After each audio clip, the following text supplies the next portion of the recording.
Okay, we are live and in business, and we're talking about our singles of the year. And there were quite a few of them, namely, we had like 40, I think, that we kind of rounded out to 10.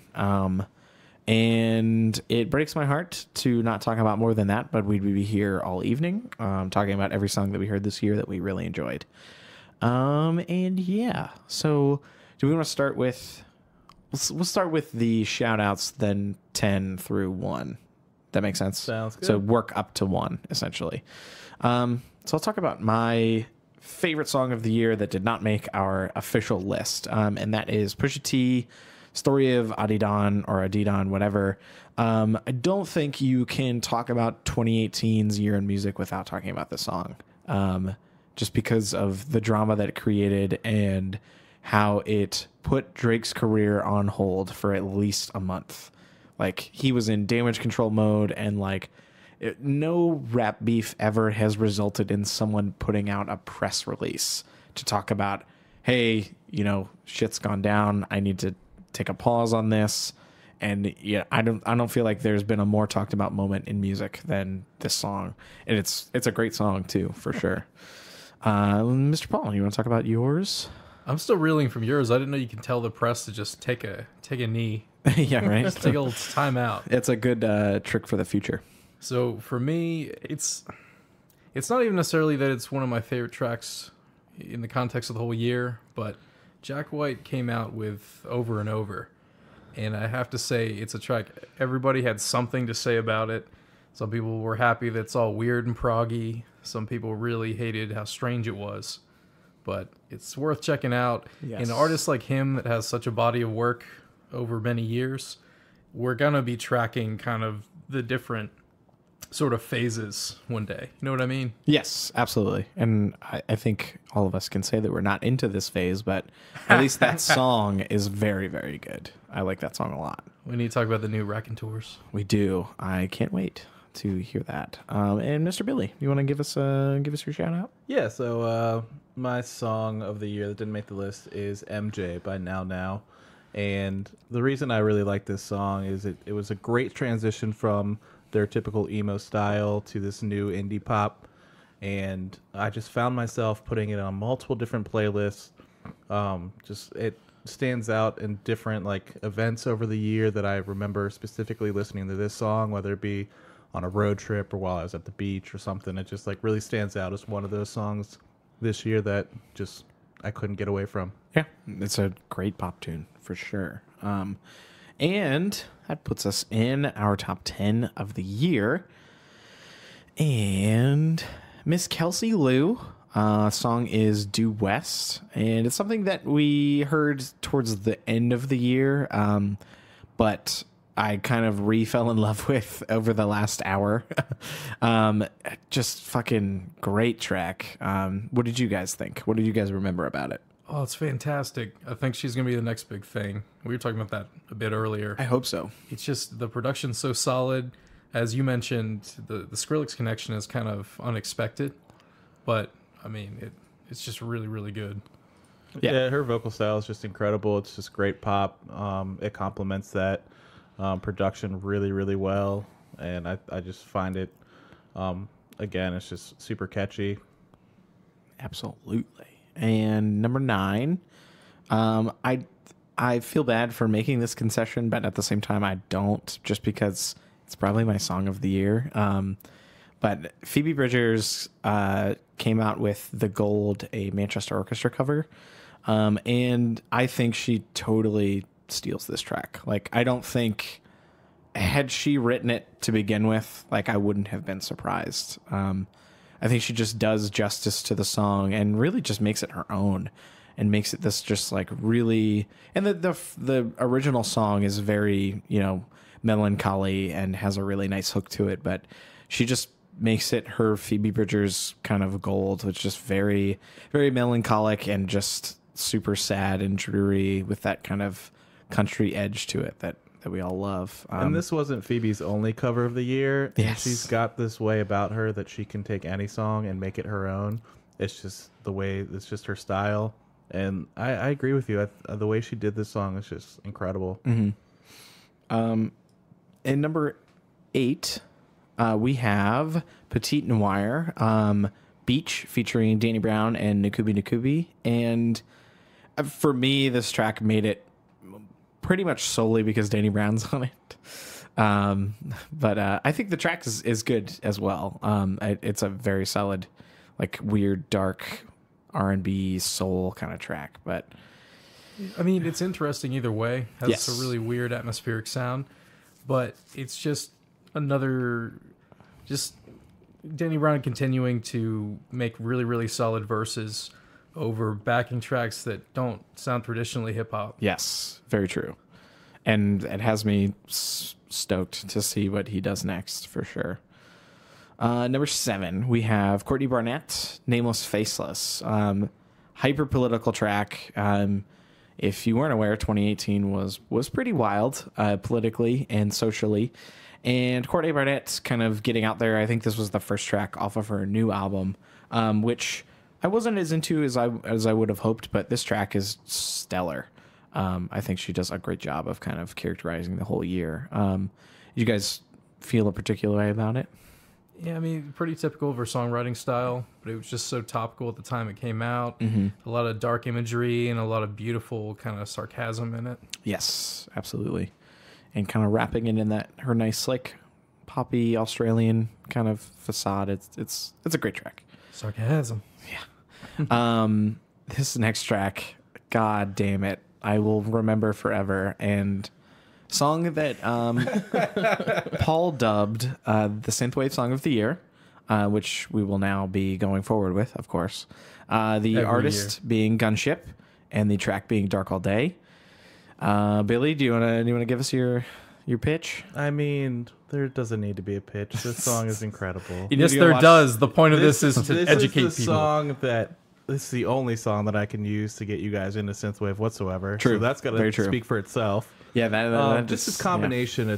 It's not your strict 80s nostalgic synthwave. It's got a lot of nice balances between like industrial sounds, good pop sounds. Obviously, the sax is incredible, but it's a really good genre bending track. Absolutely. And do yourself a favor and check out the music video. It's wild. Absolutely wild. Number 5, we have Mr. Kurt Vile. Song is Loading Zones. And Paul, I know you love this track a lot. And I do too. I think it was really good live. And I think probably the best off the album. But what'd you think about it? Oh, I agree with everything you just said. And I always think it's interesting that he tends to open every show with it. Because to me, Yeah. it's... Does he really? Yeah. Yeah. Which to me, it's like the best single, and it's really solid. Best Yeah. thing off the album. For sure. But I really like his sound. I used to have kind of an issue with that sort of Bob Dylan-esque talk singing. Yes. But there's room for it if the song's good enough, and it's a really tight band. Yeah, I think he's got a way of making like slacker attitude very cool and appealing in song format. And I think Loading Zones just epitomizes. It really his does. kind I'm of- not the biggest Kurt Vile fan, but this song is really, really good. Yeah. Yeah, nobody sounds like Tom Petty, but to me, he fills that kind of a vibe for me. Yeah, I can see it. Number 4, G Flip. Song is About You. I have a late campaign from Mr. Billy. Thank you. I honestly didn't remember this track because I think we found out about it like our first episode back in February. Yeah, Billy, you wanna tell us what made you feel so strongly? It's just a solid singer songwriter indie pop track. Got kind of like that '90s pop vibe. Well, I guess maybe the video kind of Visually very sells the, that. the but, grainy shit. But, You know, just I don't know if this should really count for anything, but just the fact that she does all the production and the drums and the vocals really sold me. I really like that it's her song from scratch. It's just her vocal style is good. It makes me tired just hearing it because I feel like she never takes a breath, but in a good way. She just is super talented. Yeah, it never occurred to me until you brought it up that like it really never feels like she's stopping. Like Right. she's not letting the instrumentation breathe into, before she goes into the chorus. It's just kind of going and going, in a good way. I think it benefits the track a lot for sure. At number 3, a real surprise for me, considering how much I know, Paul, you really like them a lot now too. But I didn't think you guys would both be for this. It's Covet. The song is called Shibuya, featuring Han Solo.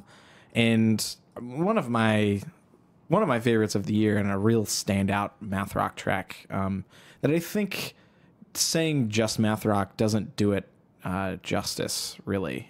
Is it post math rock? I don't know. It doesn't feel like your typical noodly, math rock. It had a lot of feeling to me, and kind of reminds me of that time when I first heard it and we talked about it. It's a very cool track. And I just still really appreciate that they bring in who is now Han Solo, a huge EDM producer, right? To go back to his roots of playing guitar, when he used to be a guitar instructor. So I just thought that was a really cool feature. Yeah, super neat track. Wait, playing guitar on the track?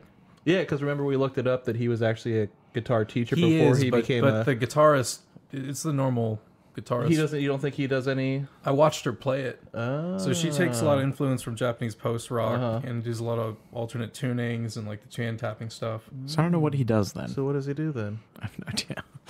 I don't know why he's featured, but Who knows? Someday Mystery. we'll figure it out. And this next track at number 2, Anderson .Paak, Till It's Over. This came out, I don't know, probably 8 months before his album dropped about a month ago, and it was paired with like a Apple commercial for something dumb. But the song is just a really cool, like, electro funk jazz kind of track that I think he really sells. What'd you guys think? I mean, this was my favorite song he put out all year. I wish his album would have been more like this. I'm really a big fan of his style. I think you only liked it because of the video. That's probably true. The video is very cool. What are we talking about? I don't even like Anderson .Paak. No, it was good. I liked how different it was from the rest of his stuff from the year. Mm-hmm. Yeah, I wish he would do more in that vein. Mm-hmm. Yeah, for sure. And number 1 is no surprise to me, but it's Mr. Childish Gambino. This Is America. Didn't release an album this year. Just kind of dropped this out of the blue with a really crazy fucking video that I can't forget. It's an amazing music video. And in crazy political year, as we said already, I think this really stood out, both in video and in song format. I think the song stands alone, and it took me a while to come around to. I don't know about you guys. I mean, I think it was just one of those things that had an instant impact on anybody that listened to it. Right. Well, clearly not you, but it was just so different. I feel. Well, like, yeah, for sure. And it stood out in what I remember being a really solid, impactful way. Yeah. It really is solid, and I didn't have the benefit of seeing the video the first time I heard it. I kind of wish that was the first context I saw it in. Me too. Because the imagery is so powerful, but I think just all around, it's a really interesting track. Yeah, and It had something to say, and it's catchy. and it gets in and out real quick. It's only 3 minutes long or something like that, and just really shows how much he's paying attention to the musical landscape. Like, really took advantage of what's popular in music and just kind of flipped it on its head and made it about something completely different than what's going on in pop music nowadays. So just an awesome feat from Childish, and a great list altogether. Our first single of the year is now in the books, and it was fun. It was great. Thanks everybody for being here. It was a blast, and see you never.